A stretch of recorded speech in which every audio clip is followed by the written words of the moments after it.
ورحمة الله وبركاته. إن الحمد لله نحمده ونستعينه ونستغفره ونعوذ بالله من شرور أنفسنا ومن سيئات أعمالنا. من يهده الله فلا مضل له ومن يضلله فلا هادي له. وأشهد أن لا إله إلا الله وحده لا شريك له. وأشهد أن محمدا عبده ورسوله الذي أرسله بالحق بشيرا ونذيرا وداعيا إلى الله بإذنه وسراجا منيرا.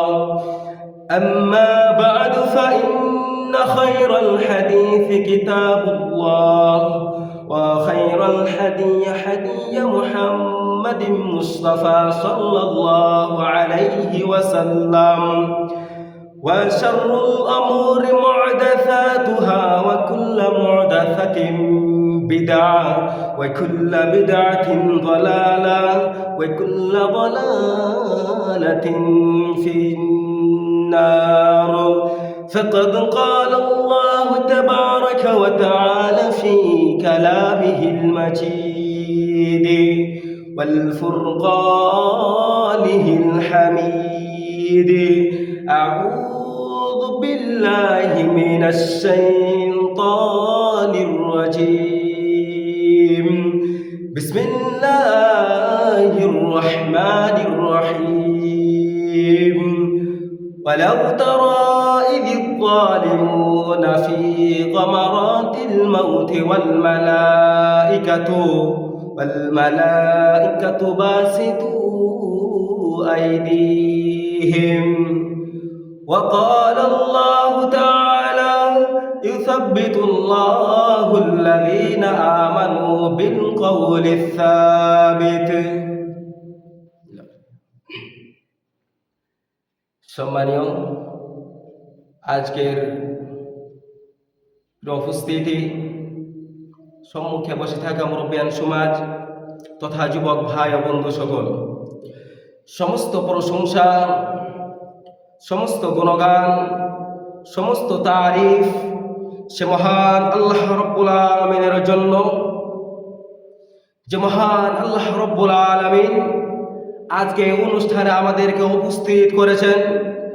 সে মহান আল্লাহ রব্বুল আলামিনের জন্য প্রশংসা আদায় করি, সকলে বলি আলহামদুলিল্লাহ। অতঃপর দুরূদ সালাম বর্ষিত হোক সেই নবীর উপর, যে নবী আমার নবী এবং আপনার নবী, সারা বিশ্বের নবী, যে নবী কাল কিয়ামতের দিন উম্মতের জন্য সুপারিশ করবেন, সেই নবীর প্রতি দুরূদ সালাম বর্ষিত হোক। সকলে বলি আল্লাহুম্মা সাল্লি আলাইহি আল্লাহুম্মা বারিক আলাইহি সাল্লাল্লাহু আলাইহি ওয়াসাল্লাম। সম্মানীয় আজকের প্রিয় উপস্থিতি, আজকে আপনাদের সম্মুখে যে বিষয়টি নিয়ে উপস্থিত হয়েছে, আজকের বিষয়টি হচ্ছে কবরের শাস্তি। মরণের পর ভয়াবহ তিনটি স্থান রয়েছে, যেখানে মানুষের কোনো সহযোগী থাকবে না, সেখানে মানুষ হবে বড় অসহায় ও নিরুপায়। সেদিন কারো ভুল ধরা পড়লে সংশোধনের পথ থাকবে না। সেদিন মানুষ কত অসহায় হয়ে পড়বে, সেদিন মানুষ কত অসহায় হয়ে পড়বে, যা মুখের ভাষায় ও কলম দিয়ে প্রকাশ করা সম্ভব নয়। উদাহরণস্বরূপ, নদীর স্রোত একবার যদি চলে যায় তাকে ফিরানো সম্ভব নয়। ঠিক তেমনি মানুষের নিঃশ্বাস যদি একবার চলে যায় তাকে ফিরানো সম্ভব নয়।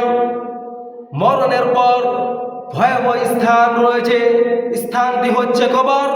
ওই কবরে সবাইকে চলে যেতে হবে, ওই কবরে আমাকে চলে যেতে হবে, ওই কবরে আপনাকেও চলে যেতে হবে, ওই কবরে আপনার স্ত্রীকেও চলে যেতে হবে, আপনার আত্মীয় স্বজনকে চলে যেতে হবে। দুনিয়াতে কেউ থাকবে না, দুনিয়াতে কেউ চিরদিন বেঁচে থাকবে না। ওই কবরে সবাইকে চলে যেতে হবে, ওই কবরে সবাইকে চলে যেতে হবে। পবিত্র কোরআন খুলুন, সূরা আনআম সূরা নাম্বার 6। আল্লাহ রাব্বুল আলামিন বললেন, ওয়ালাউ তারা ইযিল যালিমুনা ফি গামারাতিল মাউতি ওয়াল মালাইকাতু বাসিতু আইদিহিম। আল্লাহ রাব্বুল আলামিন বললেন, ইয়া রাসূলুল্লাহ, আপনি অত্যাচারীদের যদি দেখতেন যখন তারা মৃত্যু কষ্টে পতিত হয়, ফেরেশতাগণ তাদের দিকে হাত বাড়িয়ে বললেন, তোমরা তোমাদের আত্মাকে বের করে দাও, আজ হচ্ছে তোমাদের প্রতিফল অপমানজনক শাস্তি দেওয়া হবে। আজকের এই অপমানজনক শাস্তি দেওয়ার কারণ হচ্ছে তোমরা আল্লাহর প্রতি অসত্য আরোপ করতে, তোমরা আল্লাহকে অবিশ্বাস করতে, তোমরা নবী রাসূলগণকে বিশ্বাস করতে না।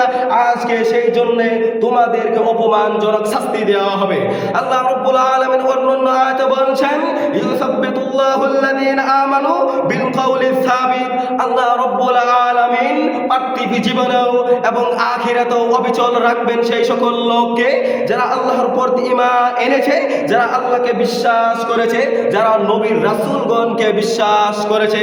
আল্লাহ রাব্বুল আলামিন সেই সকল লোককে কিয়ামতের দিন অবিচল রাখবেন।